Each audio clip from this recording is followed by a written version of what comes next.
Un titre pour qu'il reste gravé dans ton cœur ce soir. Avant de t'endormir, de dire qu'est-ce qu'a dit le pasteur. Qu'est-ce qu'a dit le pasteur. Et le pasteur a dit tout simplement, demandez. Une demande au Seigneur peut tout changer, peut tout transformer, peut tout bouleverser. Alors nous le croyons. Il est écrit dans la Bible, dans la Sainte Bible, dans la Bible, on dit que la Bible est la parole de Dieu. Alléluia, écrite par des hommes, mais pensée par Dieu. Les hommes, les prophètes, les hommes de Dieu n'ont pas écrit ce qu'ils voulaient. Toute écriture est inspirée de Dieu. C'est pas la pensée d'un homme, mais c'est la pensée de Dieu qui est écrite dans la Sainte Bible. Voici ce qui est écrit. Demandez et vous donnera. Cherchez, vous trouverez. Frappez, aujourd'hui on peut dire sonner et on vous ouvrira. Mais frappez, avant il n'y avait pas de sonnette, mais on frappait aux portes. Et on vous ouvrira. Frères et sœurs et amis, je sens déjà la présence de Dieu pour nous diriger, nous conduire dans la pensée de Dieu. Si nous sommes là réunis ce soir, nous voulons entendre parole de Dieu. Et parfois on nous dit comment entendre parole de Dieu. Un homme de Dieu dans la personne de Billy Graham, je ne sais pas si vous avez entendu parler de lui, Billy Graham, avec son fils, à un moment ils avaient fait une convention, une mission, où ils avaient parlé de Jésus. Et à un moment avec son fils, ils avaient mangé, et après manger, ils se sont mis à marcher et dans un terrain. Ils sont mis à marcher dans ce terrain, et dans ce terrain, ils ont eu le regret d'écraser des fourmis. Ils ont écrasé des fourmis. Et ils étaient dans le regret parce qu'ils avaient pas mal tué de fourmis. Et le père et le fils, qui étaient des hommes d'amour, ils étaient dans le regret d'avoir écrasé des fourmis, d'avoir tué des fourmis. Et dire comment leur dire qu'on est dans le regret, comment leur dire qu'on est dans la peine, comment leur dire. Mais en prenant le langage de la fourmi. En prenant le langage de la fourmi pour parler à la fourmi. Et c'est pareil pour les hommes. Dieu se sert de l'homme pour parler à l'homme. Et ce soir, Dieu veut te parler. Ce n'est pas de l'orgueil de ma part, loin de là. Car je sais que Dieu résiste aux orgueilleux, mais il fait grâce aux humbles. Et là, Dieu veut te parler en te disant, ta vie peut changer si tu t'adresses à moi. Si tu me demandes, comme disait le cantique, dans le secret de ma chambre, je t'ai rencontré. Je t'ai rencontré dans ma chambre. Je ne t'ai pas rencontré dans les lumières. On pourrait le rencontrer dans les lumières. Mais là, ce cantique nous dit que dans le secret de ma chambre, je t'ai rencontré. Ce n'est pas une affaire de foule. C'est une affaire personnelle. Entre toi et Dieu. Demandez, vous recevrez. Et le demander peut devenir par moments très puissant. Peut changer une vie, bouleverser une vie, transformer une vie. Vraiment, si on est sincère dans ce demander-là. Vous savez, la Bible enseigne et la Bible dit, quand un malheureux, il ne dit pas à quelqu'un d'heureux. Ça serait plus normal de dire de quelqu'un heureux demande à Dieu et reçoit de Dieu. Non, la Bible n'enseigne pas ça. Quand un malheureux. Aujourd'hui, sur cette terre, nous sommes des malheureux. À la rencontre du bonheur. Et pas du bonheur éphémère, mais dans le vrai bonheur. Le bonheur qui met la paix dans mon cœur. Le vrai bonheur. Pas le bonheur que je possède. Je possède ceci, je possède cela, et je me vois là dans le bonheur. Non, je ne parle pas de ce bonheur-là. Mais le vrai bonheur, dans la rencontre du Seigneur. Dans la rencontre avec le Seigneur. Le vrai bonheur. Je ne dis pas que les autres choses à côté sont mauvaises. Non. Mais la première chose qu'il doit avoir dans notre vie, c'est la place de Jésus-Christ. La place de Jésus-Christ, elle est bien chez moi. Alors, frères et sœurs, une parole peut changer toute une vie. Toute une vie. Toute une vie. Vous savez, Dieu donne tellement de l'importance au demander. Parce que le demander, le plus souvent, quand on demande, c'est dans la prière. C'est dans la prière. C'est vrai, quand on est en prière, quand on chante, on ne prie pas. Quand on prêche, on ne prie pas. Mais quand on prie, on demande. Et qu'il est important de demander. De demander. souviens-toi ce que tu as demandé au Seigneur. Souviens-toi ce que tu as demandé au Seigneur. Et ne te manque pas aux promesses que tu as faites au Seigneur. Ne te manque pas. Ne dis pas une chose et n'accomplis pas la chose. Non, tu dis une chose et accomplis la chose. Souviens-toi. Souviens-toi, quand un malheureux crie, le Seigneur est sensible au cri du malheureux. Parce que dans la situation où se trouve le malheureux, quand il crie, elle est pénible. Et Dieu, dans cette situation pénible, il entend. Et si simplement il entendrait et il n'agirait pas, c'est pas bien. Mais Dieu, oh, je sens la présence de Dieu. Dieu entend et Dieu agit. Pas simplement qu'il entend ton cri de détresse, pas simplement qu'il entend. Vous savez, je l'ai dit, je le redis encore, mais je vais le dire plus vite cette fois. Une fille, un jour, elle sort de son travail et elle voit que la rue où souvent elle traversait quand elle a terminé son travail, cette rue-là, ce soir-là, elle était sombre. Elle était sombre, cette rue-là. Elle a eu peur. Et quoi de plus normal pour une fille, quand elle traverse une rue sombre, une fille est faible, et une femme est faible, et quand elle traverse cette rue, quand elle va traverser cette rue, elle n'est pas angoissée, mais elle a peur. Alors qu'est-ce qu'elle fait? Elle demande au Seigneur. Et qu'il est bon de demander au Seigneur quand nous sommes dans la détresse. Qu'il est bon quand le Seigneur, quand nous ne savons pas quoi faire. Seigneur, que manque cassé. Aller de gauche, aller de droite, en arrière, tu ne veux pas, Seigneur, mais tu me demandes d'avancer, alors je vais avancer avec toi, Seigneur. Je vais avancer avec toi. Je veux te prendre la main et je ne veux plus te la lâcher. Dans les bons moments, je ne veux pas lâcher ta main. Dans les mauvais moments, je ne veux pas lâcher ta main. Mais je veux continuer à aller de l'avant. Tu es là, Seigneur? Tu es là, Seigneur? Et continuer à être avec lui. Coûte ce que ça. Vous savez, on n'est pas des faibles. On est des forts. Mais dans le Seigneur, no te dejaré la mano. Dame la mano, querido hermano. Dame la mano y hermano será. Donne-moi la main et ne me lâche pas la main. Et là, elle demande au Seigneur. Et qu'il est bon de demander. Parce qu'il y a des choses que nous savons. Il y a des choses que nous ne savons pas. Qu'il est bon de demander au Seigneur. Seigneur, garde mon foyer, garde ma maison, garde ma femme, garde mon mari, garde mes enfants, garde mon avenir, Seigneur. On ne sait pas ce qui est fait demain, on ne le sait pas. Mais Dieu le sait, parce qu'il est l'alpha, l'oméga, le commencement et la fin. Alors, frères et sœurs, cette fille, elle demande, Seigneur, garde-moi dans cette rue. Garde-moi dans cette rue. Elle lui demande au Seigneur de la garder dans cette rue. Et là, elle commence à traverser la rue, elle monte la rue, et il y a un homme qui vient d'assassiner une femme, descend la rue. Et là, frères et sœurs, à un moment, tous les deux se croisent. La jeune fille qui montait la rue et le jeune homme qui venait d'assassiner une femme descendait la rue. Et là, lui qui descendait la rue, voit cette jeune fille, parce qu'à un moment, il se croise, il la regarde du pied à la tête.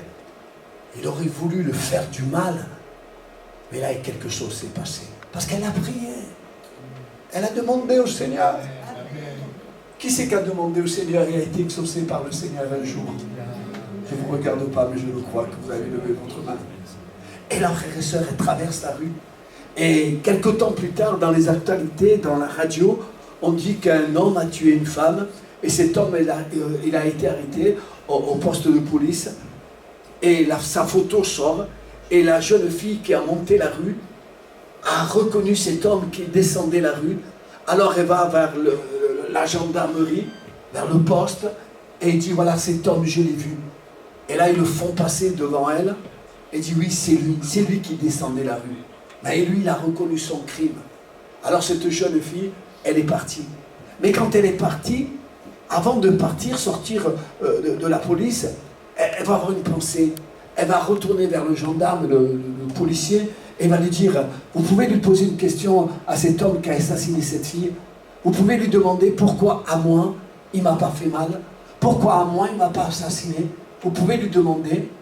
Alors le policier est allé vers l'homme qui avait tué une fille. Et il lui dit, mais à ce moment-là, l'autre jour, à telle heure à peu près, vous descendiez la rue. Il y a une personne, une jeune fille qui montait la rue.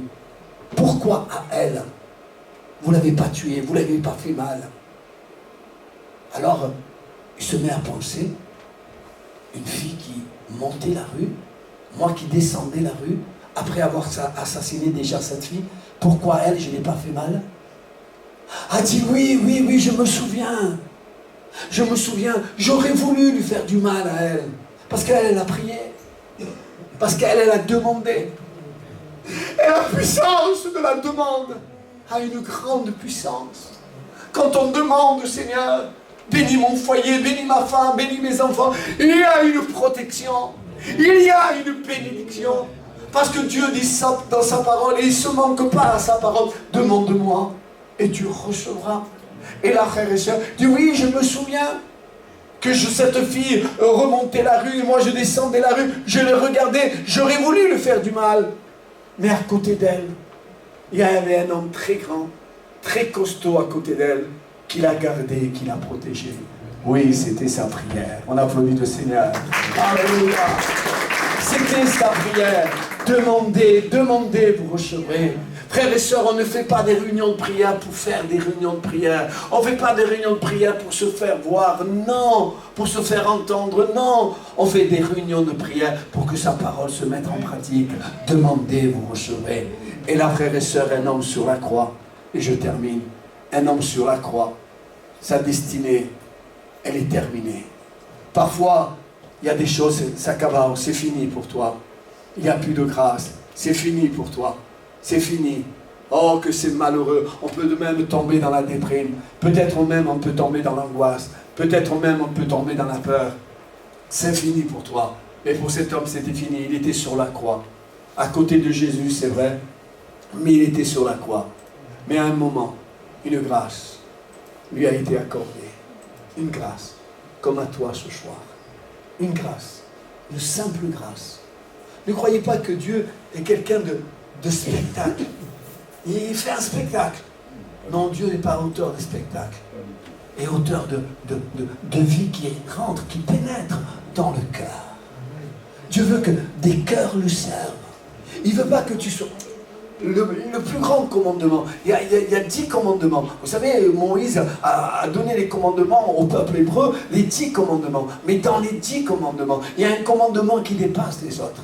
C'est pas tu feras, mais tu aimeras. Tu aimeras ton Dieu de tout ton cœur, de toute ton âme, de toute ta force, de toutes tes pensées. Waouh! Aimer Dieu. Un jeune homme, et je termine, et il vient un jour, il dit Seigneur, pasteur, comment je dois servir le Seigneur? Mais le Seigneur, il faut le servir avec amour. Mais il dit, mais comment? Il était un peu orgueilleux, mais comment? Vous savez, les jeunes de 17, 18 ans, quand ils s'approchent, comment je dois servir le Seigneur? Et le pasteur dit, reviens demain. Il dit, non, mañana no vengo. Mañana no, ahora, Seigneur, ahora. Ah, mais non, pasteur. Le pasteur dit, non, demain. C'était un pasteur ancien. Il dit, demain, reviens. Le jeune, il dit, mais demain, allez. Et le pasteur, il a eu le temps de prendre une grande bassine, la remplir d'eau pométique, la remplir d'eau. Et le lendemain, le jeune homme, il vient, il rentre dans la salle avec vraiment de l'orgueil, il rentre, il dit, pasteur, je suis là. Le pasteur dit, je t'ai vu. Alors il dit, mon petit, penche la tête vers la bassine, où c'est qu'il y a de l'eau. Il dit quoi? Il se met à penser, c'est un pasteur, rien ne peut m'arriver. Il dit d'accord, je penche la tête vers la bassine d'eau. Il dit oui. Il penche la tête et le pasteur le prend par le cou et l'appuie comme ça. Et tant qu'il avait de la respiration dans ses poumons, il disait pasteur, tu peux y aller, hein, tu peux y aller. Mais quand à un moment, il a manqué de la respiration dans ses poumons, c'est pensava el pato va matarme, el pato va ahogarme, il va me noyer. Et là le pasteur il insistait. Et à un moment, il va le lâcher. Et la première chose qu'il a cherché à trouver, c'est quoi? C'est la respiration. Dans ses poumons. Et voilà comment il faut servir le Seigneur. Avec tout son cœur, toute son âme. Aimer le Seigneur. Vraiment, l'aimer. Non pour ce qu'il donne, mais pour ce qu'il est. Je veux apprendre à l'aimer. Et pour apprendre à l'aimer, Il faut passer du temps avec lui. Alors cet homme va dire, Seigneur, souviens-toi de moi. Quand un malheureux crie, l'Éternel entend. Seigneur, souviens-toi de moi quand tu viendras dans ton règne. Et Jésus va lui dire, écoute-moi, 6 mois après, 1 an après, je vais te bénir. Pourquoi je sens la présence de Dieu? Parce qu'il y a Dieu. Parce qu'il y a Dieu et vous êtes attentifs. Qui c'est qui veut apprendre à aimer Jésus? Dieu t'a vu.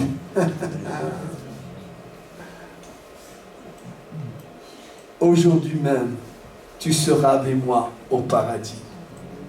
Souviens-toi de moi, Seigneur. Enlève-moi toutes ces choses. Tu vois, je n'arrive pas trop à bien dormir. Tu vois, Seigneur, je me sens souvent angoissé. Tu vois, Seigneur, je me sens parfois même rejeté par la famille, par le foyer, par mes enfants. Seigneur, Seigneur, je n'arrive pas à dormir parfois. J'ai besoin, Seigneur, que tu te révèles à moi. Amen. Et le Seigneur dit, ce soir même, je veux me révéler à toi. Vous savez, quand Dieu veut bénir quelqu'un, waouh, il le bénit puissamment. Un homme, un jour, il est venu, il était de Calenzane, c'est-à-dire un petit village à Calvi, en Corse, à Calenzane, et sa belle-sœur était là, ils sont venus la visiter, et ils sont venus de Calenzane, de Calvi, ici à Nice.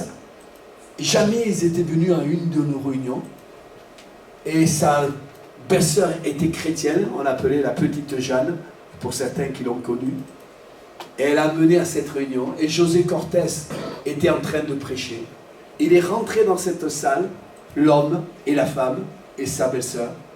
Une réunion, ils se sont convertis et ils ont donné leur cœur au Seigneur. Une réunion. Et c'est devenu des amoureux de Dieu. Et moi je ressens ce soir, en te regardant, je sens ce soir que tu aimes le Seigneur. Mais ne regarde pas aux circonstances. Les circonstances peuvent t'arrêter. Arrête. Moins de ces choses de ce monde et plus du Seigneur. Fais un petit tri. Un petit d'abord. On ne va pas faire un grand tri. Un petit tri. Un petit. Tu vois ça? Il faudrait le mettre à gauche. Tu vois cela? Il faut le mettre à droite. Tu vois? Un petit tri. Et le petit tri, ce n'est pas le pasteur qui le verra que tu l'as fait. C'est lui qui le verra. Et en te voyant que tu es en train de mettre de l'ordre où c'est qu'il y a du désordre, il va te bénir. Vous savez qui c'est qui va te bénir? Le roi des rois, le Seigneur des seigneurs.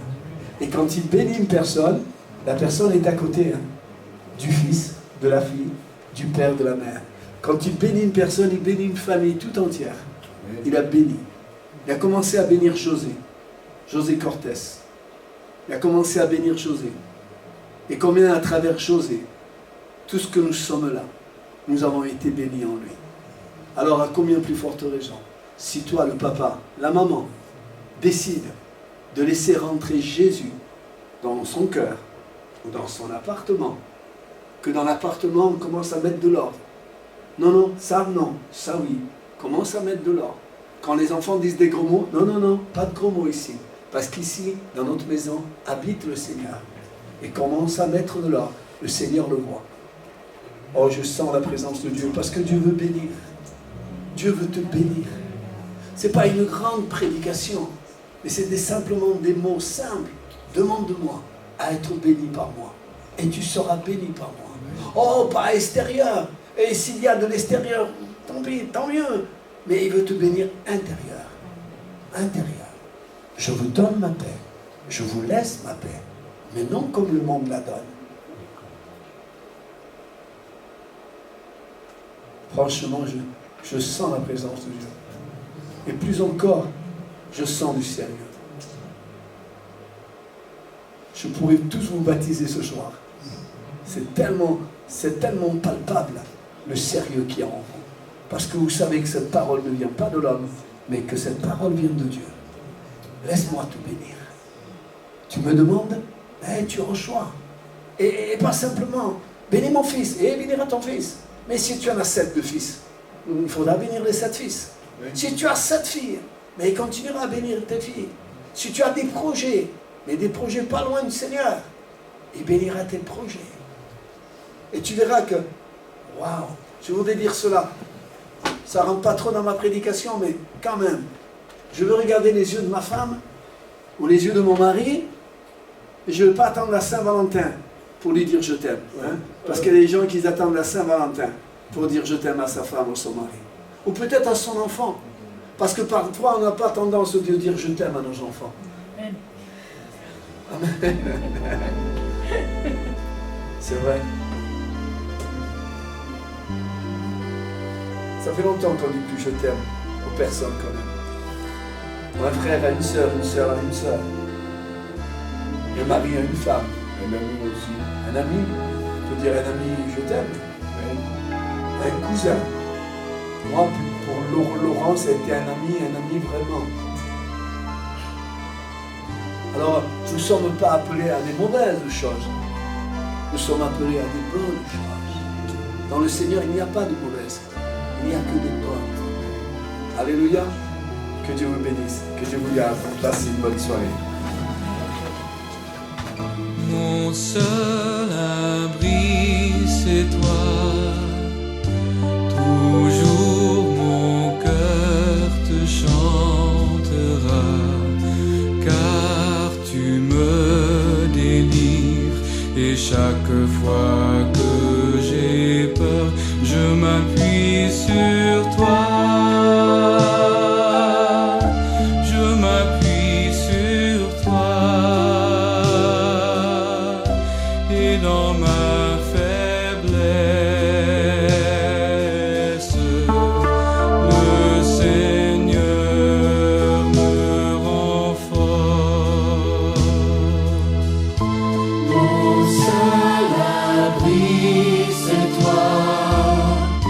Toujours mon cœur te chantera, car tu me délivres. Et chaque fois que j'ai peur, je m'appuie sur toi. Je m'appuie sur toi. Et dans ma faiblesse, le Seigneur me rend fort. Mon seul abri, c'est toi. Toujours mon cœur te chantera, car tu me délivres. Et chaque fois que j'ai peur, je m'appuie sur toi.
You are my hiding place.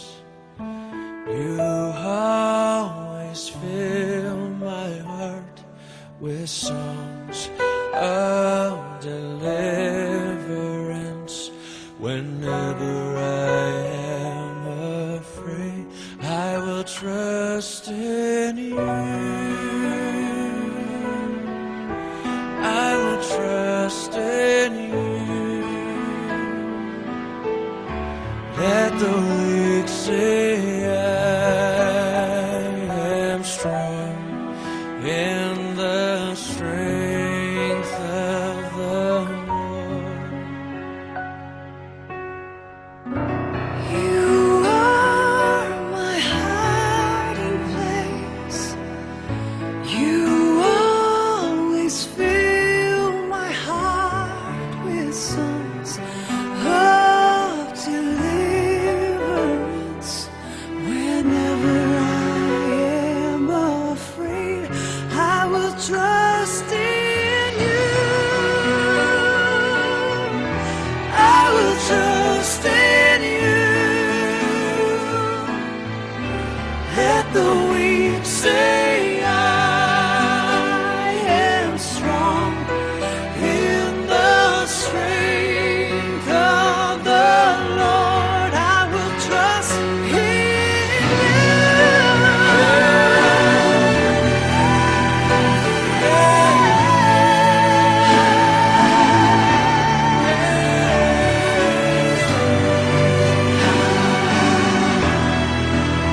Whenever I am afraid, I will trust.